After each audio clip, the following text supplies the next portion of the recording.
Good morning, everyone. I'd like to call to order the meeting of the Portsmouth Port and Industrial Committee for Tuesday, July 23rd, 2024.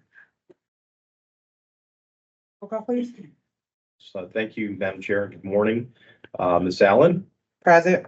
Mr. Foster, Present. Mr. Hanson is absent, Ms. McSwain, Present. Mr. Peterman. Here. Mr. Rice Present. and Mr. Barham is absent. Chair, you do have a quorum. Thank you. I'd like to acknowledge not only our liaison, Councilman Hugel, but also our city manager is joining us today. Good morning, Mr. Carter. Good morning. Good morning. You have before you the minutes of the May 28th, 2024 meeting. Need a motion and a second for approval. I move that minutes be accepted as written. Second. Have been moved in second. Is there any discussion? Hearing none, roll call vote, please. Mr. Foster, Yes. Ms. McSwain, Yes. Mr. Rice, Yes. Peterman. Yes. And Ms. Allen. Yes, Chair, the item is adopted by a vote of 5-0. thank you. We will have our financial report. Good morning, Ms. Pope.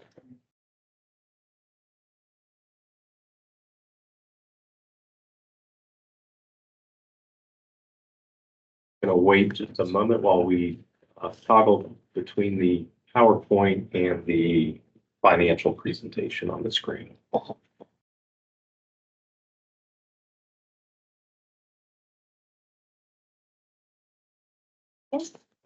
Good morning, everyone. We're going to present the unaudited statements for, Can you speak up a little? so I'm sorry. I will be presenting the unaudited financial statements for the fiscal year ending June 30th. I would like to mention that these numbers can change as the fiscal year is still open until 8/15. For the period ending June 30, we ended the year with $831,000 in cash, about $1.2 million in AR, with a total net asset value of $2.34 million. We ended the fiscal year with 1.7 in liabilities, which includes grants payable and accounts payable and a loan due to the Commonwealth. Our net position ended with $957,000, a $45,000 decrease from fiscal year ending 23.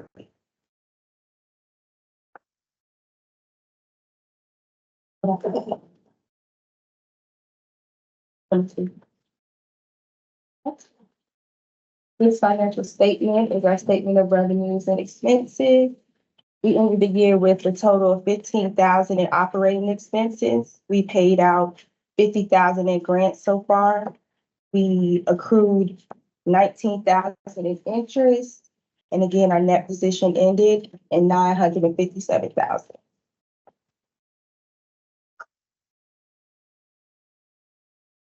This slide is in the budget to actual expenses, what we budgeted versus what we actually spent and brought in.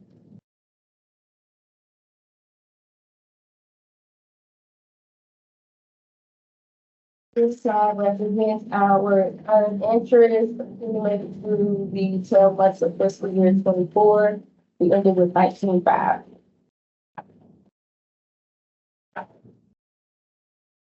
And the last slide is our remaining grants payable. We did pay out one grant of $50,000, also a $415,000 for Harper Ave, I believe.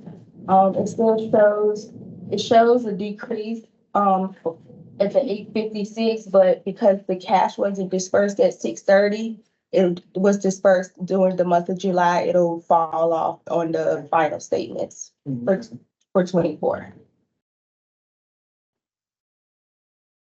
Any questions? Any questions for Ms. Pope? The investment income realized, difference between budgeted and of 1,000 and the actual 19,000. Why the big delta there?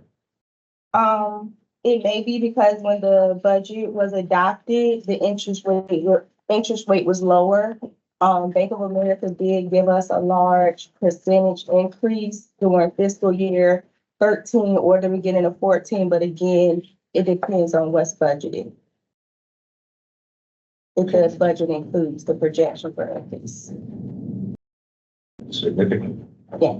So on our next budget, do we forecast the increased interest rate? And yes, in response to your question, Vice Chairman, I believe what we would do would be to, at the time, assess what the current interest rates are and then work to make some projections based on that. Obviously, that's a moving target. Hopefully, for business purposes, they would be coming down, but right now they're much higher than I think we anticipated last year. Sure. Any other questions? Thank you, Ms. Pope. You're welcome. We do not have a Port of Virginia update today. We'll move on to 3920, 3930 Burton's Point Road. Brian, you have the floor. Thank you, Chair. Just a few updates to share with you this morning. The first is 3920, 3930 Burton's Point Road. These are the two properties that the PPIC owns. And we have recently entered a purchase and sale agreement with Stonemont Financial Group that occurred in May. And we are now under contract. They are moving forward with their due diligence and inspection of the property to include the initial planning for development of a 160,000 square foot industrial warehouse building. So that the process has commenced, and they are working with their engineering firm to develop some conceptual plans that we will begin reviewing with our planning and engineering departments. We are very optimistic that this will move forward on schedule as planned. Right now, their closing target is the March-April timeframe of next year. So they've got some about a year to make sure they're in a position to do so. But they're making good headway. They've been in conversation with the Virginia Department of Environmental Quality as well as the EPA regarding some of the environmental issues that are present in the area, and they seem to be making good headway there as well. Okay. So you're gonna come to conclusion March or April and then there'll be a groundbreaking for whatever they're gonna build sometime thereafter? Is that- Yes, yes, sir. Okay. 06th Street and 1603 7th Street. These are the two properties that are currently owned by the Portsmouth Redevelopment and Housing Authority. We are in the process of working on the transfer of those parcels. There are two, 06th Street and 1603 7th. They are bisected. You can kind of make it out there on the overhead.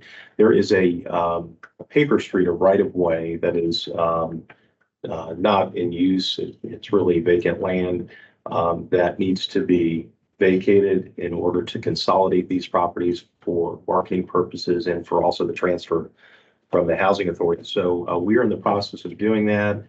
The application was submitted earlier this month, and that is with the planning department. I would expect as part of the street closure process, I think this traditionally is something that would go before the city council. And we're probably in the September timeframe for that application moving forward.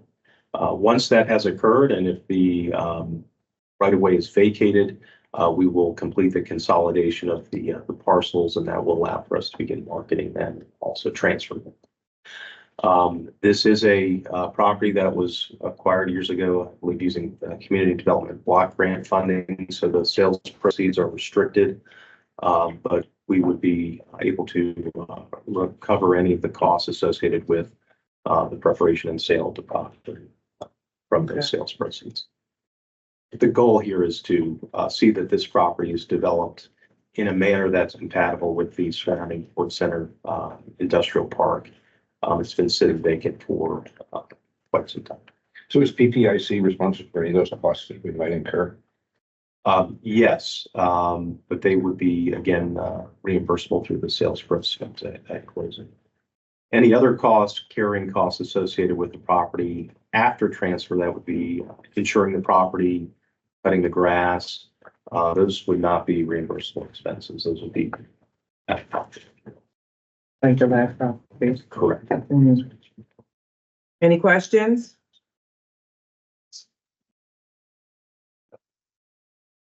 Okay, FOIA training. Ms. Williams. Restriction on that Yes. property.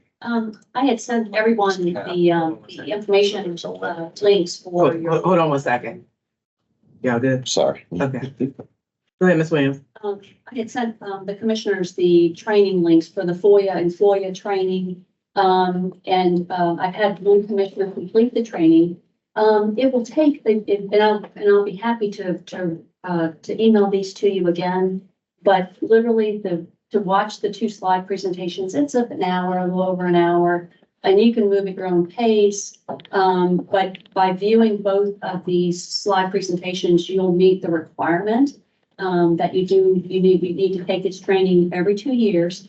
And it's the conflict of interest, of course, and then the FOIA as well.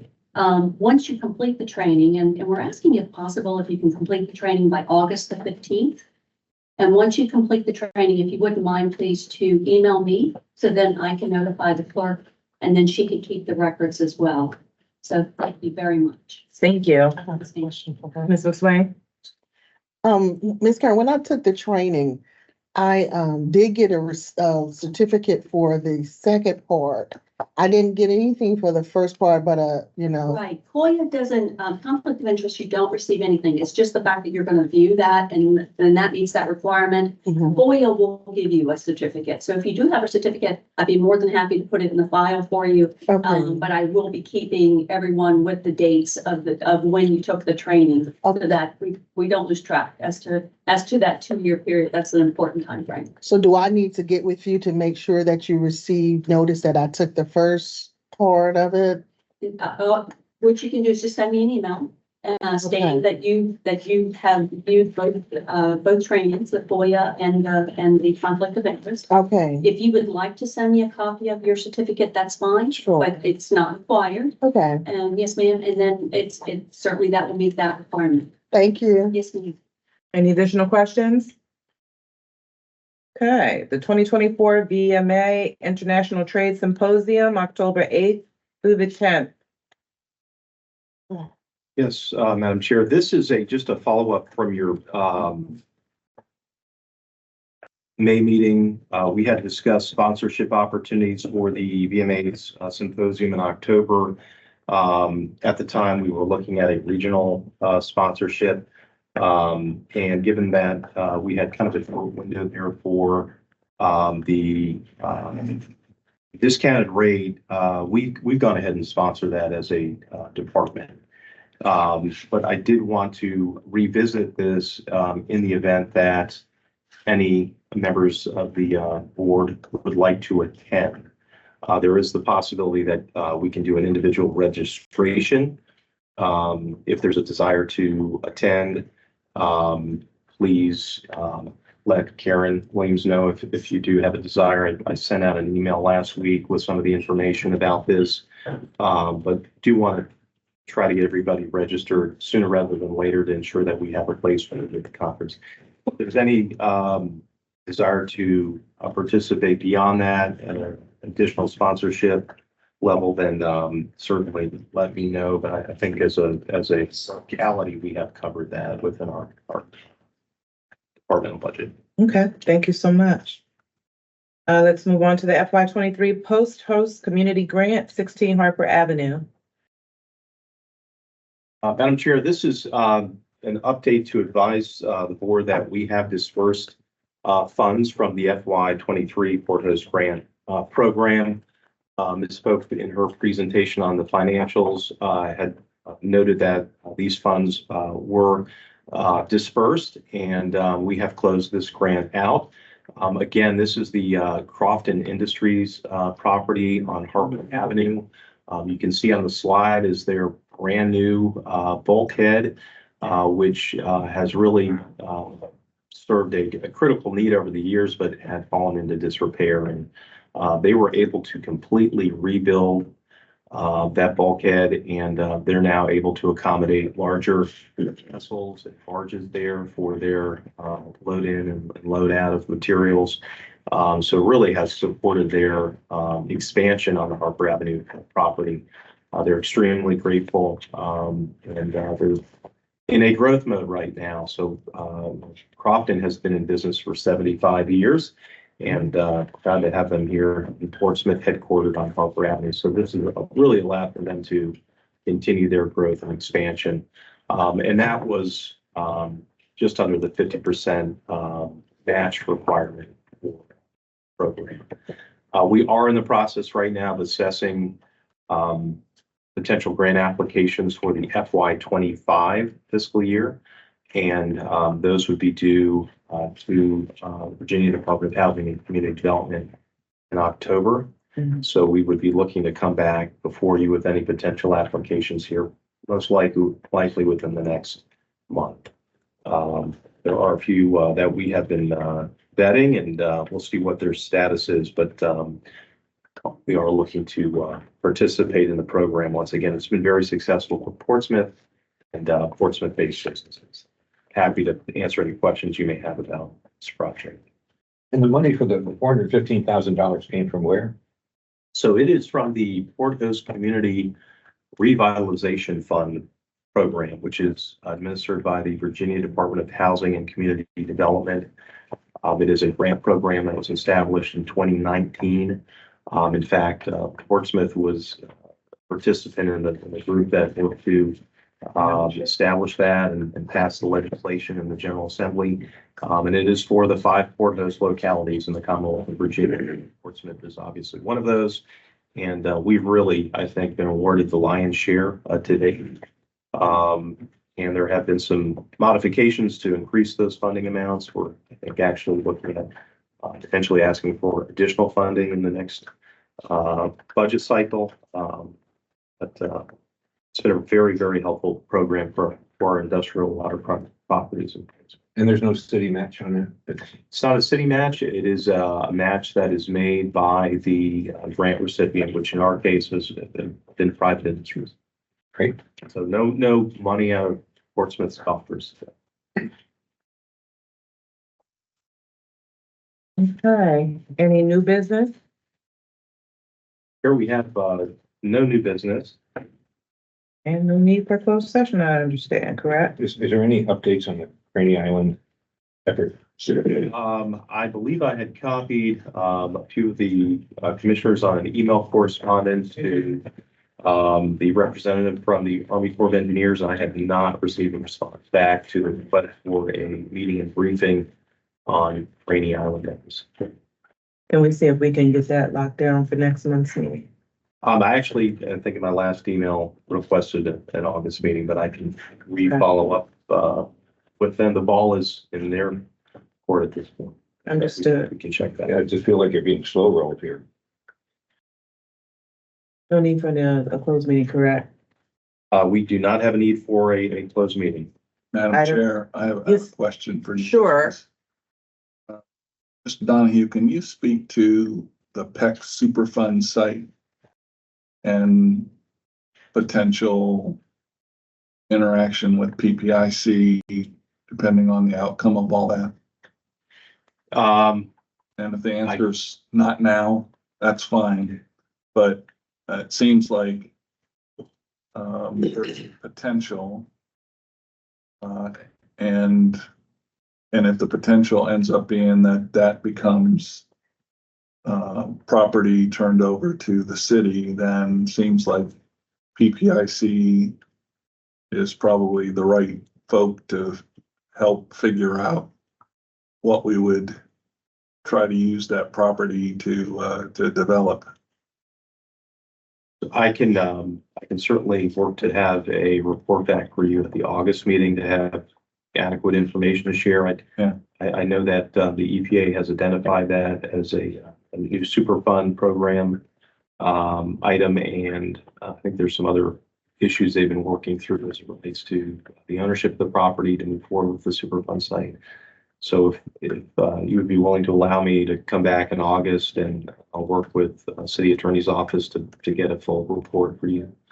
I think there's been some attention on that property recently, and maybe some other developments. So we could come back in August with a report. Absolutely. All right, we'll add that for our August meeting. Any additional items submitted by commissioners? Mr. Carter, do you have anything?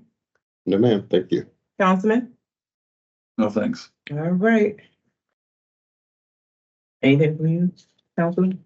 All right. Brian?